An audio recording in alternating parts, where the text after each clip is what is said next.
이들은 서로 눈도 마주치지 않았습니다만 사전에 말이라도 맞춘 듯 억울하다 이런 주장을 했습니다. 그리고 헌재에서 박 대통령 탄핵 심판이 열렸습니다. 자, 그런데 이 자리에서 대통령 측 대리인이 촛불 집회가 국민들의 민심이 아니다라고 주장을 했습니다. 그러면 뭐가 국민의 민심이죠? 뭐 보수단체 집회가 국민의 민심입니까? 게다가 이런 주장도 했습니다. 예수도 군중재판으로 십자가를 졌다. 아니 박 대통령이 지금 예수님이란 얘기인지요? 오늘 이슈포커스에서는 이 얘기 짚어보도록 하겠습니다. 백성문 변호사 그리고 최영일 시사평론가입니다. 안녕하십니까? 네, 안녕하세요. 예. 자, 일단 어제 그 세 사람 뭐 늘 보던 네. 얼굴입니다만 셋이 한꺼번에 있는 모습은 처음이었는데 네. 어제 그 이른바 3인 세 사람의 네. 그 어떤 공약이라고 할까요? 전략이라고 할까요? 어떻게 평가하시겠습니까? 아주 한 줄로 요약을 하면 부인입니다. 부인. 그러니까 최순실 같은 경우에도 지금 뭐 아직도 태블릿 PC가 본인 게 아니라고 하고 있는 상황이고요. 예. 어제 이제 검찰에서 이제 피의자 신문 조서라고 해서 이제 검찰 조사 과정에서 최순실 씨를 신문했던 내용들을 공개를 했는데 예. 그 안에 이런 내용이 나옵니다. 그 영상실에서 윤 전 추행정관이 옆에서 이렇게 최순실 씨 옆에 있는 장면 보이시죠? 그거 그렇죠. 아시죠? 이걸 보면서 이 윤 전 추행정관 아니야 그랬더니 처음 보는 여자다. 그러니까 이제 말 그대로 객관적으로 드러나는 것까지 전부 부인을 하는데 예. 최순실 씨 같은 경우에는 이런 게 나중에 재판 결과에는 엄청나게 악영을 미칩니다. 예. 판결문의 마지막에 반성의 기미가 전혀 없다라고 해서 양형이 상향 조정될 가능성이 많은데 아하. 그러니까 지금 현재 최순실 씨의 입장은 제가 추측을 하건데 이건 도저히 변호사 입장에서는 이해가 안 되는 지금 상황이잖아요. 아마도 시간이 지나서 박근혜 대통령이 무언가 탄핵이 기각되거나 살아나면 그러면 나도 살 수 있다라고 생각하는 것 같아요. 이건 굉장히 잘못된 판단인 것 같고 예. 그다음에 안종범 수석 같은 경우에는 그냥 말 그대로 나는 대통령이 지시해서 했을 뿐이고 나는 이게 잘못된 걸 잘 몰랐다. 그러니까 공모관계는 부인하는 겁니다. 그리고 정호성 비서관이 가장 이상하죠.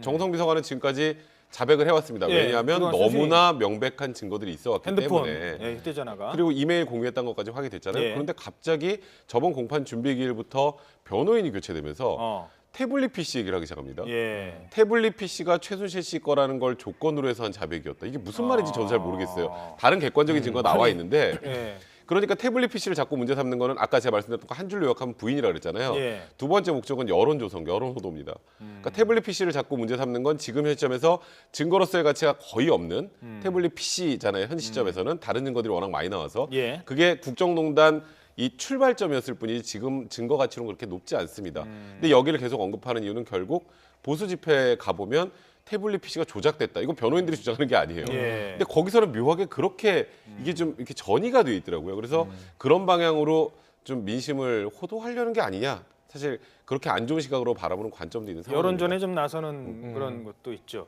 자, 이들의 이른바 오리발 전략에 검찰도 화가 난 것 같습니다. 이러자 검찰이 박 대통령과의 공모 증거는 차고도 넘친다.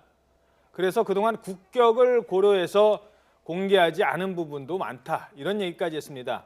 자, 박 대통령이 공범이라는 증거 차고 넘친다라고 했는데 검찰이 재판에서 이른바 네. 증거 대방출할까요? 대방출할 가능성이 높죠. 왜냐하면 지금 이것이 쉽게 여론으로 보면 이제 매를 벌고 있는 것 아니냐, 최순실 예. 씨가 이런 얘기가 나오고 있는데 이 백 변호사가 법률적으로 진단한 것처럼 일반 국민 정서로 봐도 예. 이게 그냥 부인이 아니고 전면 부인 이렇게 이해가 되는데 예.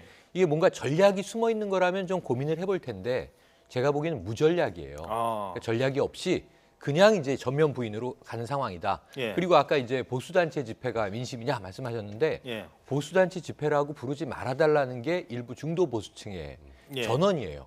뭐냐면 우리는 보수지만 촛불을 들고 있다. 그런데 왜 태극기를 든 저 집회가 보수 집회를 대표하는 것이냐? 그 친박단체가 주도하는 탄핵 반대 집회. 이렇게 부르는 게 옳겠죠. 지금 왜냐하면 모두 대통령의 탄핵을 막기 위해서 모여 있는 이제 이 부분들에서 나오는 이야기들이 법정까지 이제 전이돼 있는 그런 상황이기 때문에 지금 검찰은 많이 좀 화가 난 상태인 것 같고요. 예. 정말 이 공모 관계를 입증할 수 있는 증거는 차고도 넘치는데 일부 흘러나와 있는 보도된 것만 해도 이제 우리가 알고 있는 사실들 아닙니까? 예. 안종범 수석은 17건의 빼곡한 수첩이 있죠. 정호성 전 비서관은 태블릿 PC를 부인하더라도 본인의 휴대폰에서 나온 녹취 기록들이 또 있죠. 예. 여기에 또 고 김영한 민정수석의 비망록이 있죠. 그다음에 이제 다양한 이러한 그 물증만 가지고도 지금 대통령이 정점에 있는 것이고 이 혐의는 부인하지만 안종범 전 수석 같은 경우에는 모든 것이 대통령의 지시였다라고 실토를 하다 보니까 대통령의 지시인데 공모라고 보기에는 어려운 부분까지도 드러나는 거예요. 예를 들면 KD 코퍼레이션이라는 업체. 그렇죠. 이건 또 대통령 쪽에서 헌재에서 부인을 하고 있습니다. 중소기업 살리기가 왜 선의와 국가 경제를 위한 게 아니란 말이냐. 이게 지금 이쪽 법정에서 벌어지는 일과 헌재에서 벌어지는 일은 상호 이 관련성이 높은데 특검도 마찬가지죠. 근데 결국은 이 모든 그럼 이러한 전략 아닌 전략의 궁극은 뭐냐? 대통령을 최대한 방어해보자는 노력 속에 예. 이제는 최순실, 안종범, 정호성도 본인의 유불리와는 상관없이 전면 부인해야 되는 상황으로 보여집니다. 알겠습니다. 자, 다음 주제 넘어가기 전에 짧게요. 그럼 왜 태블릿 PC에 그렇게 집착을 하는 걸까요? 왜 그런 겁니까? 법적으로 보면 사실상 거의 의미 없습니다. 지금 태블릿 PC는 지금 정호성 비서관의 변호인은 지금 JTBC 기자들까지 증인으로 신청하겠다 막 이런 입장인데, 그렇죠. 그러니까 이 뭐 예를 들어서 입수 경위가 잘못됐다면 태블릿 PC의 증거 능력이 사라지니까 그게 예를 들어서 아 이게 증거 능력이 없으면 재판에서 굉장히 유리하겠구나 이러면 이렇게 주장할 만합니다. 예. 근데 지금은 아까 말씀하셨던 것처럼 태블릿 PC는 단초였을 뿐이고 나머지 증거들로 태블릿 PC는 이미 다 묻혀버린 상황이에요. 현실적으로 증거로서의 가치가 지금 거의 없습니다. 이 재판에서는. 그런데도 주장하는 건 뭐겠습니까? 재판과 상관이 없다면 결국 여론이죠. 그러니까 이게 뭔가 언론 매체가 이걸 부도덕하게 입수를 해서 이 내용이 뭔가 오염이 돼 있을 가능성이 있다. 그러니까 그 오염이 돼 있을 가능성이 있다라는 표현이 어느 순간에 이제 소위 말하는 그 촛불 집회와 반대되는 반대 집회하는 분들 쪽에서는 이거 방송국에서 다 조작하고 날조한 거다. 지금 이 사실이 아닌 걸로 박근혜 대통령이 공격받고 있다. 이 주장을 하기 위한 걸로밖에 보이지 않아요. 예. 그러니까 이 의도 자체가 재판에 활용하려는 것보다는 다른 쪽의 의도를 가지고 있는 게 아니라 의도의 순수성이 의심된다라고 하는 게 저희 법조계의 일반적인 관측입니다. 예. 자, 지금 계속 그 특검 수사를 대비하는 여러 가지 작전들이 보이는 것 같습니다.